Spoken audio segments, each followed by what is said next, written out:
नमस्कार, आप देख रहे हैं प्राइम टीवी। मैं हूं आपके साथ अब्दुल करीम। खबरों की शुरुआत करेंगे। अमरोहा में मुख्यमंत्री सामूहिक विवाह योजना के तहत 20 जोड़ों की शादी संपन्न हुई। इस योजना के तहत सरकार ने एक जोड़े की शादी में 51,000 रुपए खर्च किए हैं। बता दें कि सामूहिक विवाह कार्यक्रम में सभी धर्मों के लोग शामिल थे। वहीं नगर पालिका अध्यक्ष शशि जैन ने बताया कि सामूहिक विवाह योजना में सरकारी तौर पर 51,000 खर्च होते हैं, जिसमें 35,000 का चेक मिलता है। बाकी रुपयों को उपहार और दावत में खर्च किया जाता है। तो अमरोहा में 20 जोड़ों की शादी कराई गई है। आपको बता दें कि मुख्यमंत्री सामूहिक विवाह योजना का यह आयोजन है और जिस तरह से 20 जोड़ों की शादियां कराई गई, इसमें सभी जो धर्मों के जोड़े हैं वो इसमें शामिल हैं। और आपको बता दें कि इस सामूहिक विवाह में 51,000 रुपये खर्च होते हैं, जिसमें से 35,000 रुपये का चेक मिलता है और जो बाकी रुपये होते हैं उनको जो है दावत में खर्च किया जाता है।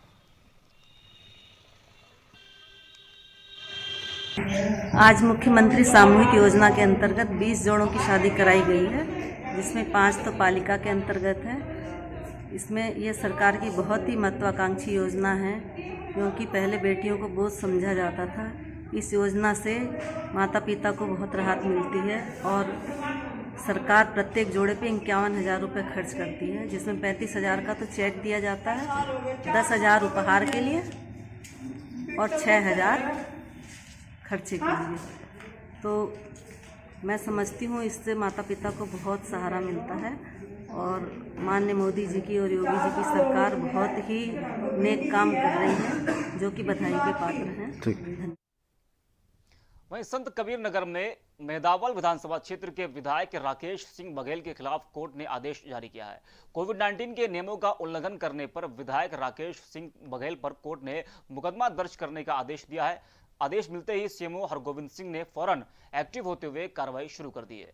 विधायक को सेल्फ आइसोलेशन के लिए होम क्वारंटीन किया गया है। इस पूरे मामले पर क्षेत्रीय अधिकारी ने कहा कि कोर्ट के आदेश पर जांच जारी है। तो विधायक राकेश बघेल के खिलाफ कोर्ट ने आदेश जारी किया है। आपको बता दें कि कोविड-19 के नियमों का उल्लंघन करने पर विधायक राकेश सिंह बघेल पर कोर्ट ने मुकदमा दर्ज करने का आदेश दिया है और आदेश मिलते ही सीएमओ हरगोविंद सिंह ने फौरन एक्टिव होते हुए कार्रवाई भी शुरू कर दी है और विधायक को सेल्फ आइसोलेशन के लिए होम क्वारंटीन किया गया है। और इस पूरे मामले पर क्षेत्रीय अधिकारी ने कहा कि कोर्ट के आदेश पर जांच लगातार जारी है।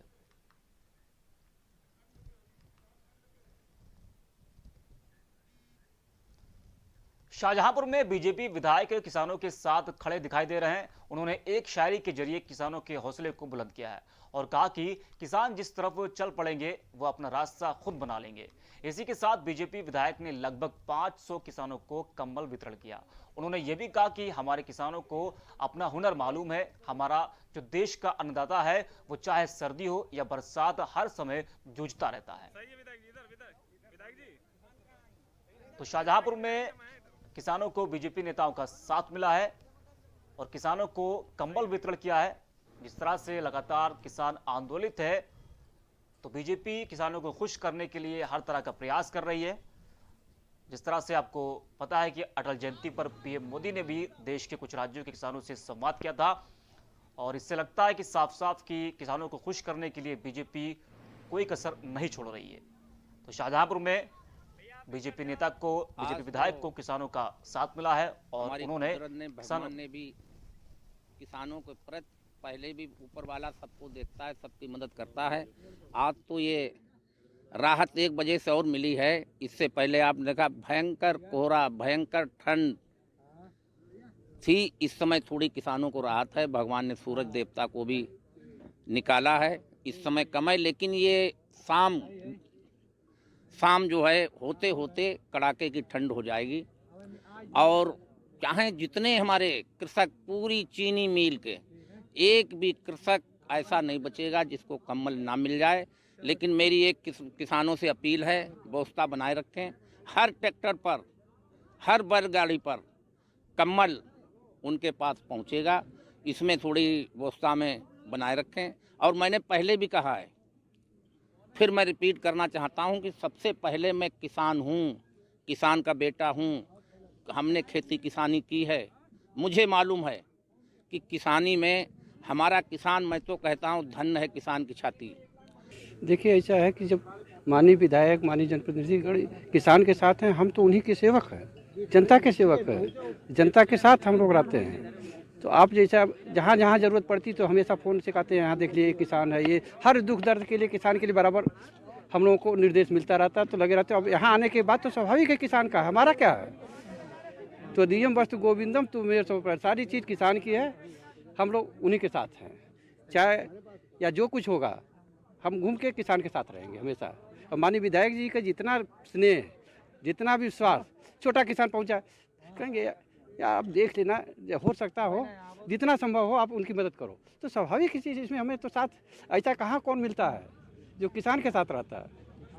कभी कभी कहते हैं हमसे नाराज़ हो जाना, लेकिन किसान का काम जरूर कर देना। तो ये लगाव है, तो इसलिए तो स्वाभाविक चीज़ है कि हम लोग साथ रहेंगे। धन्यवाद। खबरों में आगे बढ़ते हैं। औरैया में नगर पालिका परिषद द्वारा बस स्टैंड पर राहगीरों को सर्दी से बचाने के लिए रैन बसेरा बनाया गया है। वहीं रैन बसेरे में प्राइम टीवी की टीम ने रियलिटी चेक किया। इस दौरान नगर पालिका द्वारा तैनात किए गए कर्मचारी ने बताया कि इस परिसर में 10 लोगों के रुकने की एक साथ व्यवस्था है। वहीं रैन बसेरे में रुके लोगों के लिए रजाई, गद्दे, सैनिटाइजर, पीने के पानी का इंतजाम भी किए गए हैं। रैन बसेरे में रुके व्यक्ति द्वारा पालिका द्वारा कराए गए रैन बसेरा निर्माण की सराहना की गई है।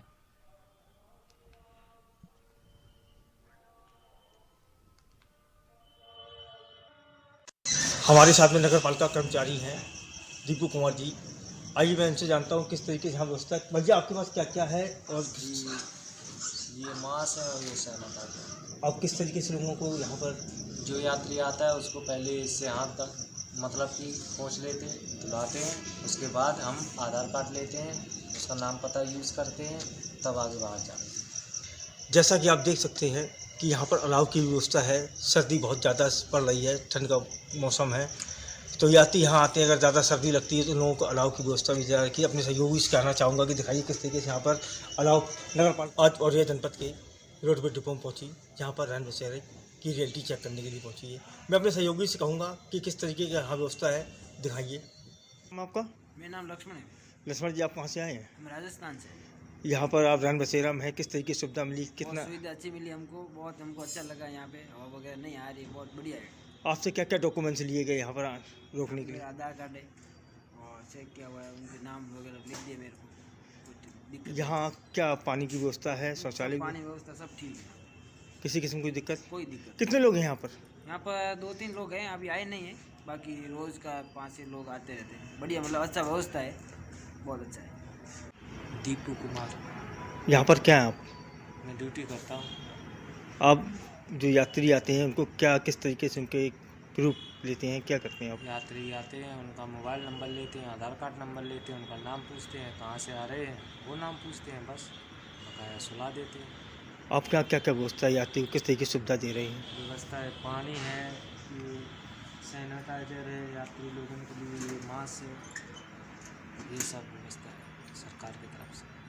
आपकी ड्यूटी किसकी तरफ से? नगर पालिका की तरफ से। नगर पालिका विभाग से। हाँ, नगर यहाँ पालिका। कितने यात्री हैं अभी तक? यहाँ अभी 5-6 आ जाते हैं, रात तक 8-10 आ जाते हैं, माने पूरा फुल हो जाता है, यात्री आराम से सोते हैं। यहाँ कितने बेड लगाए गए हैं, कितने गद्दे बिछाई गई है?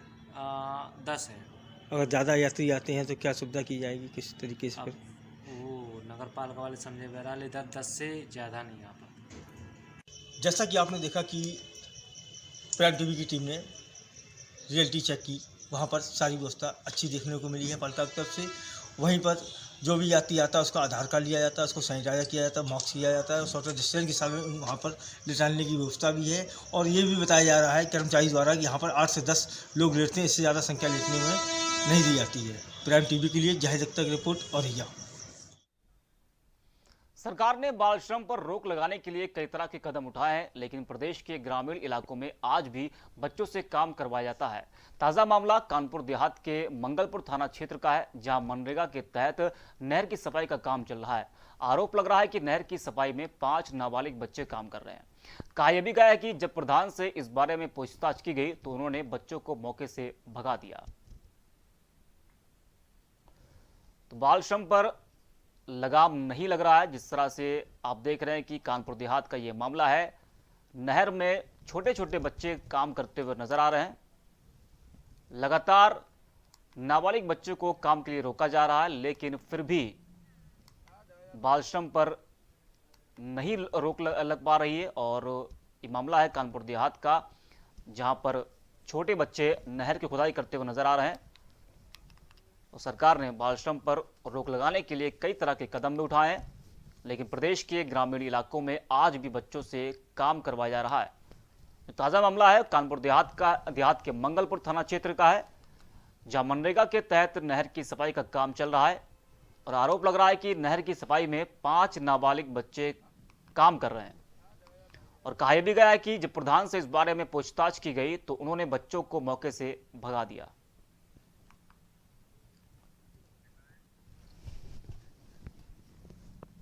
लखीमपुर खीरी से लखनऊ जाने वाले यात्रियों के लिए अब जल्द ही रेल सेवाएं शुरू हो जाएंगी। बता दें कि रेल की रूट लाइन में बदलाव किया गया था और लखनऊ के ऐशबाग तक लाइन को ठीक किया जा रहा था। आज लखीमपुर में इलेक्ट्रिक इंजन के सीआरएस ट्रायल की टीम ने रूट का सफल परीक्षण किया, जिसमें रूट में आने वाले फाटक पटरियों की गुणवत्ता को चेक किया गया ताकि किसी प्रकार की दुर्घटना न हो सके। इस सफल ट्रायल के बाद जल्द ही लखीमपुर से ऐशबाग लखनऊ तक रेल सेवाएं बहाल कर दी जाएंगी।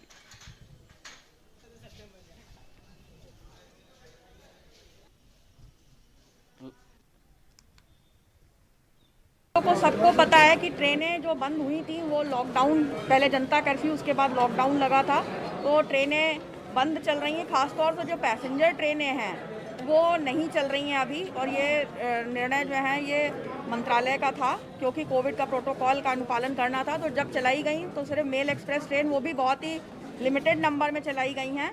लेकिन हम लोगों को ये बात दिख रही है और समझ में आ रही है कि यहाँ का जो जनता है उसको कुछ रेल की सेवाओं की आवश्यकता है। और हम लोगों ने इसका प्रपोजल अपने मुख्यालय भी भेज दिया है और आगे रेलवे बोर्ड से भी बात चल रही है। तो मुझे पूरी उम्मीद है कि शीघ्र ही इस पर कोई निर्णय होगा। बिजनौर में लव जिहाद के मामले में जेल गए आरोपी की पिटाई का वीडियो सोशल मीडिया पर वायरल हो रहा है। वायरल हो रहे वीडियो को संज्ञान में लेते हुए पुलिस ने 2 आरोपियों को फौरन गिरफ्तार कर लिया है। वायरल वीडियो में ग्रामीणों द्वारा आरोपी युवक को घेर कर उसे लाठी डंडों से बड़ी बेरहमी से पीटा जा रहा है। बता दें कि लव जिहाद के मामले में आरोपी के परिवार और प्रधान ने बीते दिन मीडिया में अपना बयान भी दिया था।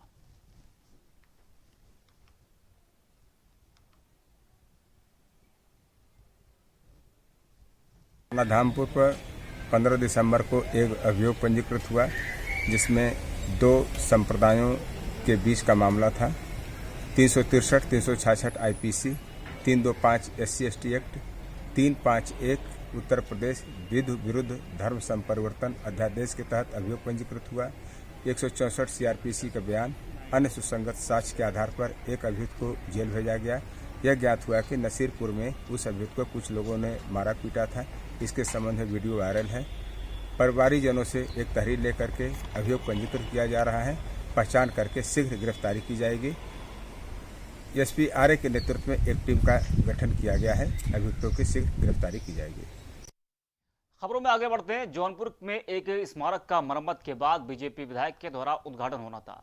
वहीं इस दौरान कार्यक्रम स्थल पर पहुंचे बीजेपी के विधायक शिलापट पर अपना नाम न देख भड़क उठे। वहीं इस दौरान विधायक ने अधिकारियों की जमकर क्लास भी ली और सीएम से शिकायत करने की बात कहकर चले गए। अब इस घटना का वीडियो सोशल मीडिया पर वायरल हो रहा है। विधायक की हरकत को लेकर बीजेपी के समर्थक भी नाराजगी जाहिर कर रहे हैं। वहीं विधायक की इस हरकत से इलाके के लोग काफी नाराज हो गए।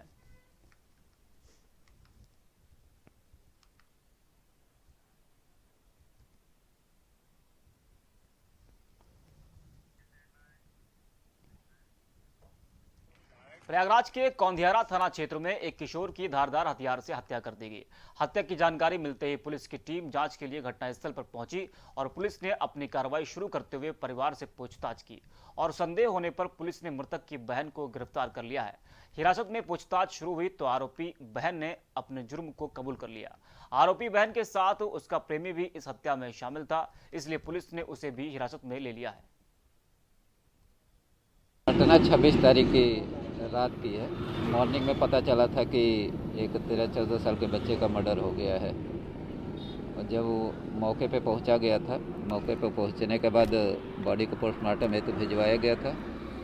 उसके बाद से उसमें सर्विलांस टीम को भी लगाया गया था। सर्विलांस टीम और थाने की दोनों संयुक्त टीम द्वारा इस घटना का खुलासा किया गया। छानबीन से पता चला था कि मर्डर करने वाली लड़की की बहन थी और उसका एक प्रेमी था जिससे अफेयर चल रहा था लड़की का। रात में 9 बजे बातचीत शुरू हुई थी लड़की की, जिस लड़के से अफेयर चल रहा था उससे। इसी बीच लड़के ने, जिसका मर्डर हुआ, लड़के ने देख लिया था। देखने के बाद उसने ऑब्जेक्शन किया, लड़की को डांटा, बोला कि मम्मी पापा जब आएंगे तो हम उनको बताएंगे। आगरा में कुछ बदमाशों ने पुलिस को एक बार फिर चुनौती दी है। दरअसल बदमाशों ने एक गोदाम में कर्मचारियों को बंधक बनाकर लाखों की चोरी की। इसके बाद बदमाश लूट की घटना को अंजाम देकर मौके से फरार हो गए।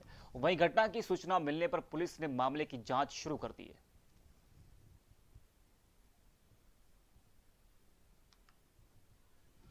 मामला क्या नाम है, जो मैं 8 बजे जब आया हूँ तो यहाँ पे मौजूद थे बदमाश। कितने बदमाश थे? 2 थे। 2 थे, अच्छा। कैसे आए थे कुछ पता है? जी कैसे आए थे कुछ पता है? ये नहीं पता है मेरे को, तो अंदर मिले हैं। तो क्या असले वगैरह थे उनके पास, क्या था? हाँ असले थे, एक पे 2 तमंचे थे और एक पे 1 था। कानपुर देहात में बेखौफ दबंगों के हौसले बुलंद दिखाई दे रहे हैं।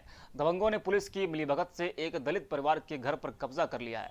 कब्जा करते समय दबंगों ने घर में खूब तोड़फोड़ किया और सारा सामान घर के बाहर फेंक दिया और जेसीबी की मदद से मकान को ढहा दिया गया। इसके बाद दबंगों से बचकर दलित परिवार न्याय की मांग करने के लिए पुलिस अधिकारियों के पास पहुंचा।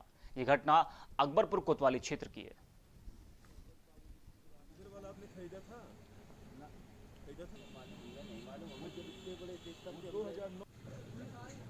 छोटेलाल है। छोटेलाल जी, क्या हुआ जो रात में आप पुलिस ऑफिस आए? आप पुलिस ऑफिस में इसलिए आए हुए हैं कि हमारे घर में तोड़ फाड़ की है, ज़बरदस्ती घर में घुस के कब्जा कर रहे चेयरमैन और राजन सिंह ठाकुर, जो बोले कि ये मेरा मकान है, जबकि हमारा मकान 30 जून 1975 से पूर्व का बना हुआ है, जिसका हम बिजली का देते हैं और हाउस टैक्स देते हैं। टाउन एरिया मकान दर्ज है और जनगणना में दर्ज है, मतगणना में भी दर्ज है। सब कुछ होते हुए भी प्रशासन कुछ भी नहीं देखता और ज़बरदस्ती इन लोगों को लेकर पुलिस को खाली करवा दिया। मेरे सामान सब बाहर फेंक दिया। हम न खाना खा सकते हैं, न पीना, न लेट्रिन, कहीं नहीं। अब हम यहाँ पे बैठे हैं इसलिए कि हमारी कोई भी पुलिस मदद करे, कहीं जाने के लायक नहीं है। पुलिस आई, 2-3 कार्य चेयरमैन आओ, अब घर के भीतर घुस गए, सामान हमार इधर उधर करें, सोई एक चांटा मार, सोई हम आकर बैठ गए।